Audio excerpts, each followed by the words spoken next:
Buenos dias, Gunners Collective TV. Back at it, you already know. Like a torta with a bad habit. Bye, bye. Let's get to the intro.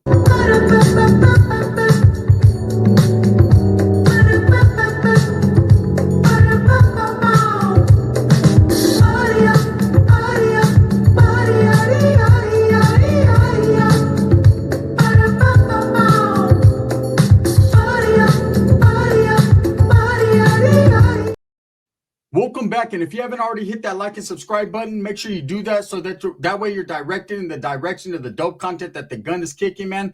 Put your notification bell on all, because if not, you won't get notified. That's just the facts of the matter, right? I appreciate all the support that I'm getting, man, and I'm very humbled by it. You know, I had to go throw the glasses on because eyes were on burn status, man. That's what happens when you stay up too late and the torta wears you out. That's what happens when you drink boxed water. That's what happens when you give them the pipa that puts you to sleep. That's just a fact, right? So trip out. What's going on in Stockton? You know, Stockton has always been the grimiest part of the 209. No disrespect. It's just real, man. Stockton, hey, the drugs in the 90s, 2000s took over the city of Stockton. And if it wasn't the gangbanging that was tearing the city up, it was definitely the drogas, right? And man, I remember going into Stockton one time and trip out on this. Some chicks, they wanted to get some shit, right? They were at a Motel 6 right off the freeway in Stockton. And I mean, it's a grimy motels. I've been to a lot of Motel 6s. This shit is Motel 13. Right? Like, this is fucking gangster ass motel, right? The chicks will rob your ass. So when my primo was like, hey, shit, there's these chicks, they want a little something. Let's slide out to Stockton. We were in Modesto at the time, right? I was like, damn, bro, I don't even like to go to Stockton in the first place. They'll fuck around and rob you, right? Second of all, what? We're going to that Motel 6? Oh, man, I need to put a condom on just going over there. Put like that. I'm trying to stay fucking ready for all purposes. So we pull up, and sure enough, man, two grimy-ass tortas. One's pregnant. The other one fucking got no shoes on. It's hot-ass fucking the hot-ass fucking asphalt. She's walking on it. Her feet don't even burn. That's when you know. That's when you know a torta is real, and she's a gangster. When she's walking barefooted on hot-ass 100-degree asphalt and ain't even doing nothing. I'm like, her calluses are built up everywhere. Fuck that. So anyways, I remember doing the transaction or whatever with the homie or with my primo, and he was like, oh, you want to kick it with these chicks? I said, nope. And he was like, come on, bro. So I was like, fuck it then. You know what I'm saying? I already got a condom on. Let's go. So he was like, hey, let's go slide out to Walmart and go get something to drink. He wanted to get a little 24-pack or whatever, some natural ice or whatever. The cheapest shit they had. So I remember sliding out with them, right? And pulling up to the parking lot, there was like hit squads. There was teams of dudes with these little things, and they were tearing up fucking catalytic converters like a muff. I was like, see, bro, this is what I'm talking about. Stockton's different. They're not, it's plain broad daylight. You got chicks over there ready to burn us, literally, right? And then you got dudes over here ready to burn everybody. I said, nah, see, Stockton moves different. So anytime I had been to Stockton, man, there was always some type of incident. There was always something. I just knew that Stockton was grimy. Everyone in the 209 in the Central Valley knows Stockton ain't to be fucked with. Very gang related. Don't be out there at night if you ain't got no place to be, right? Truth. So anyways, man, I did a video earlier about Stockton. Two young norteños, they kill a street vendor, allegedly, right? And I had a lot to say in my video about that. Make sure you tap into it. Very upsetting situation, but not far off the realm of what Stockton does, right? You know, out there it's an anybody can get it city. You know, out there it's an EBK city. Out there is most definitely motherfuckers are trying to fucking take whatever you got city. Now, this situation I'm going to talk about is a little bit different, right? It's not a laughing matter, but I laughed at it, and it don't matter, right? This guy, Adam Lopez, was charged Friday with an attempted murder for lighting a probation officer on fire, right? Only in Stockton, okay? No, he didn't go in there. He didn't slap the probation officer, didn't swing on him, didn't get him in a chokehold, didn't spear him like Roman Reigns. We the ones, right? Didn't do none of that. This motherfucker lit him on fire. Stockton for you. So this guy, Adam Lopez, walks in. He walks in to the probation office in downtown Stockton.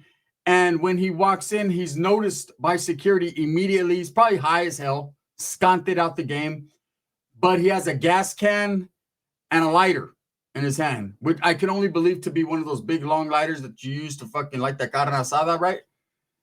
And so this guy walks right up into the probation office, disgruntled as fuck, mad, probably was looking at a violation or something happened that he just didn't like. And he decided that for whatever reason, he was going to burn some shit down. Well, immediately as he walks in, the security who's there in the probation office notices what he has in his hands and confronts him. Upon confronting this guy, he immediately takes off. He has second thoughts. He's like, oh, shit, the plan is foiled. Well, of course the plan is foiled, Bob. Also, you walked in with a whole gas can. You know what I'm saying? You could have walked in with, I'm not going to give you the game on how I would have did it, but I'm going to tell you how I would have did it, right? You could have walked in with a big gulp, act like you're sipping, full of whatever, you're tripping, and off and away, right? I'm not saying to do it that way. I'm just saying there's other options. You don't walk in all spun out, fucking with your shirt off with a gas can and a lighter, talking about, that's gay, where's my probation officer at?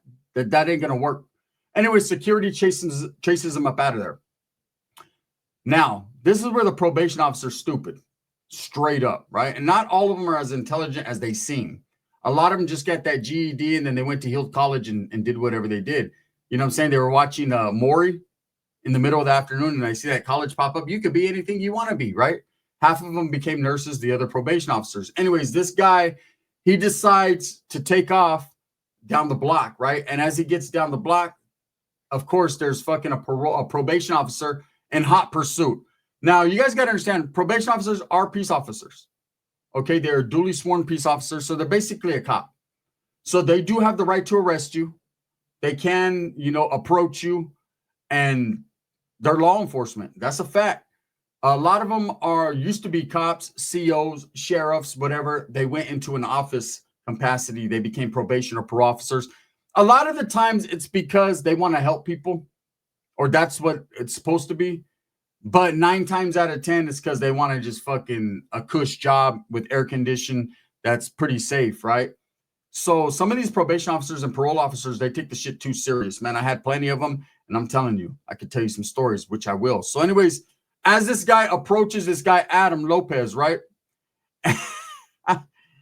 Adam Lopez gets in a struggle with him. They get in some type of struggle. He's trying to restrain him, and they're by a car. Now, this car, the probation officer thought that Adam was going to try to get into this car and leave, but actually he just happened to be by, which was just no one knows whose car it was. It was just a fucking car, probably a stolen car, in Stockton, right? With no catalytic converter, with a bag of scante in it that someone locked in the window because they were spun.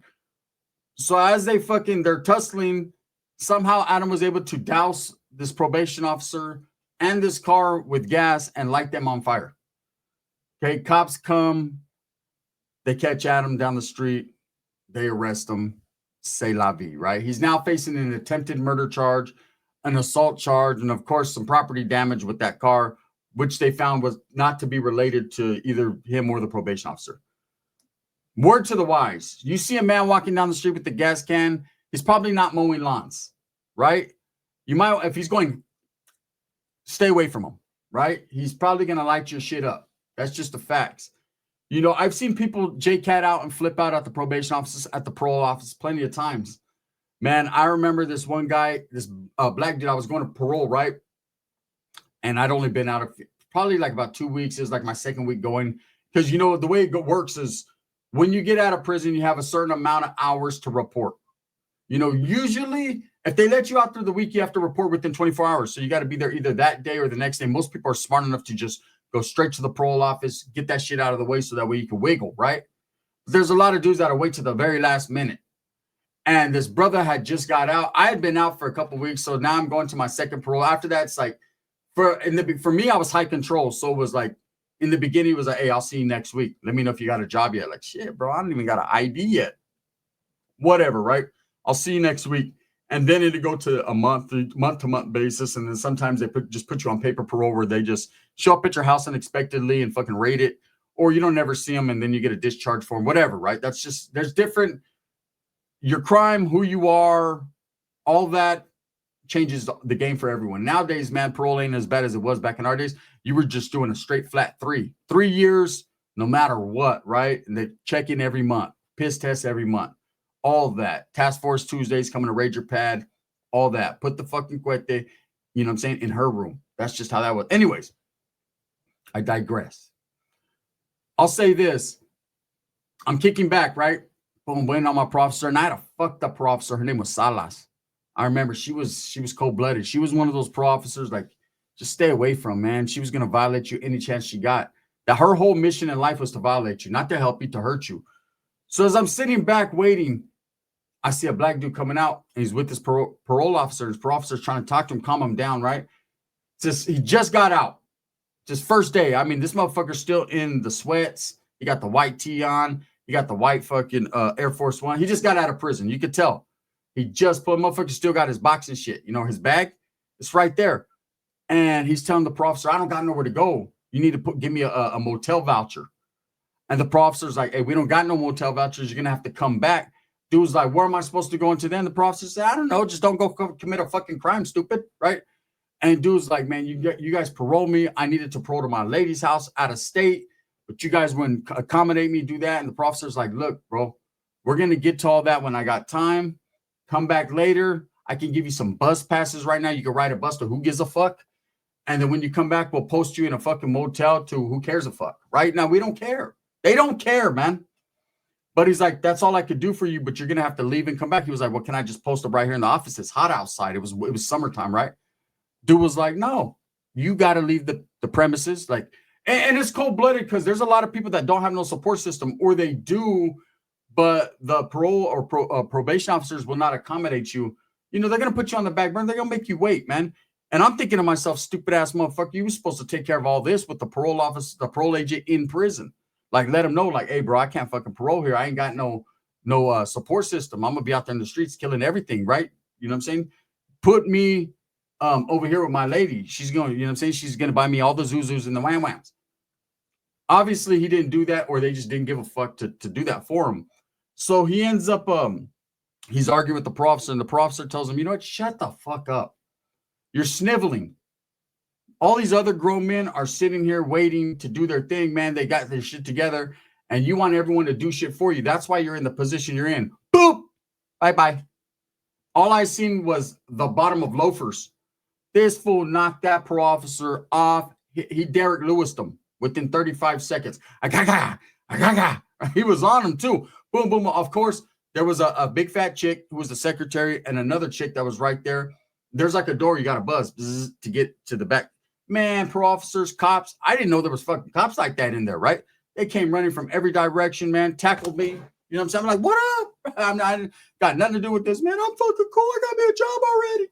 They slammed everyone. Get down. I felt like I was back on the yard. I was like, I might as well just stood in prison to avoid this bullshit. They pepper sprayed this dude. We're all burning and shit.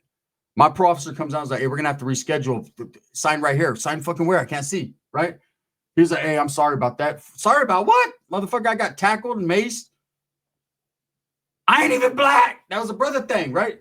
Anyways, the brother beat the shit out of him. They beat the shit out of the brother, man. They drug him down that hallway and buzzed the door. I was like, oh, man, he's getting buzzard in that motherfucker. You know what I'm saying? He's getting buzzard. I could hear, they're in the, fucking him up. The fact is, you don't go in there to them places, man, getting crazy and doing shit because they got something for you. In Adam Lopez's case, this dude, you know, charged with attempted murder. You can't be lighting people on fire and shit. Like I said, I don't know to what degree of gram he was on, but it wasn't insta. But he's instantly getting a fucking attempted murder charge, and he's done. Okay, let me tell you guys about another situation real quick. This was crazy, right? So I have a home. I'm off parole. Like, I'm done. That was it, man. I did my little 3. I did more than 3 because I kept violating. And one thing about violate is every time you violate, it starts you over. That's why they call it a tail. Okay, I've for over 30 years, I was either on probation or parole for years, right? Now, this is the longest stretch I've ever been where I'm not on. I might even be on probation right now. I don't know, to be honest with you. You know what I'm saying? I did jail time a few years ago. I think they gave probation. I don't know how long it lasted. I never checked in. Ben's hot, right? I'm just saying, you just never know. Hey, one time I went, they were like, you got probation. I was like, fuck when? Oh, you got a ticket over here and they gave you bench probation. I didn't know I was even on probation. I'm probably on probation, but I'm just saying, back in the days, the real probation where you had to go check in and do all that, I was on that shit for so long, it does become a tale. It's hard to get off of. Anyways, I was finally off of it, had my own whip, my own pad, little chick on the side, right? Everything was good. And the homeboy called me and he's like, bro, I need a ride. I said, all right, I got you. He said, we got to go to the probation office. Now he was on felony probation. Okay. And I was like, all right, so when do you got to go? He was like, tomorrow in the morning. I was like, damn, bro, I ain't trying to wake up that early. I'm trying to bone tortas all night. He was like, fool, you got to get me, man. I can't. I was like, I got you. I'll wake up what time? Like 8:30. Fuck. Damn, bro. You know what I'm saying? I'd rather like kill someone for you, bro. And anyways, all right, I'm going to wake up. So I'm thinking to myself, okay, this is what I got to do. So I'm like, well, since I'm on the phone with you, bro, you want to go party with some tortas? He's like, yeah. Now, what I didn't know was this fool was on felony. Well, I knew he was on probation, but I didn't understand the ramifications of felony probation. It's two different things, right? The felony probation is the worst that you could be on. It's worse than parole. It's worse than bench probation or whatever other bullshit they give you. It's harsh, right? And he had committed a crime and he got a joint suspension, meaning that he picked up like 3 or 4 years, but they suspended the sentence. So they gave him felony probation, suspended the sentence. So what that means is if you get fucking caught up in anything in that time while you're on probation, they're going to add that time plus whatever new time you catch, right? I didn't know that. And he found out. I didn't. I found out through him. I lived vicariously through him, and I was like, damn, I'm glad I never took felony probation. I was offered felony probation plenty of times, but there was just something about, I'm a fuck up that I knew. Like, man, they would tell me, like, I remember they told me, they were like, yeah, you know, you can get joint suspension, you can get out right now. And you know, when you're in jail, you just want to get out. It doesn't matter, right? And I was like, for reals? They were like, yeah, you can get out right now. My public defender told me, he goes, the only thing is, like, if you go out and fuck up, then, and I was already fucking up. Like, I had drugs on me at that time, in me, hooked, right? So I'm like, shit, I'm already in violation. Nah, I'm cool, right? I was like, man, I'll just wait it out, right? I'll go to prison. Fuck it. What a dumbass I was. Anyways, I should have just got out, got a job, and lived my life. But here I am thinking, no, I'm a gang member. I'm a criminal. There's no way. Anyways, we go to party that night with tortas. And one of the chicks is like, I'm hungry. And the homeboy's like, man, I want that double Western. So they get slide to Carl's Jr. He's like, let me use your whip. Well, in the midst of using my whip, he runs into some fucking dudes from A-Town, which are the opposition, which are Southsiders, upstaters, right? At the Carl's Jr., they just happen to slide through. They see him. He's with the fat chick. I don't know if they were attracted to the fat chick and that what drew him there, or maybe all the red he was wearing. It's probably the fat chick, more than likely, because that's how them dudes rocked, right? But anyways, they approach him. He pulls a little something out, a little pew, pew, pew. Shit happens, right? This motherfucker takes off in a high-speed chase with the fat chick eating burgers, right? AKA Sheila. And as they're fucking cruising down Santa Fe, he fucking wrecks my shit, flips it, pulled over, snatched up, catches a case with the gun. You know, he tells the chick, take the case. She immediately says, that wasn't my gun. That was my burger, but that wasn't my gun, right? You know what I'm saying? The milkshake was mine. The gun was his. And this motherfucker gets he didn't even get to make it in the morning. He gets a violation plus the time that was over his head, right? I remember he was stretched out for like fucking 15 years. I felt bad because I introduced him to the torta, but at the same time, damn, bro, I told you to go grab a fucking, and I didn't even get my food. I was mad. My car's gone. The homie's gone. And worst of all, I didn't get my food. And I'm starving like Marvin.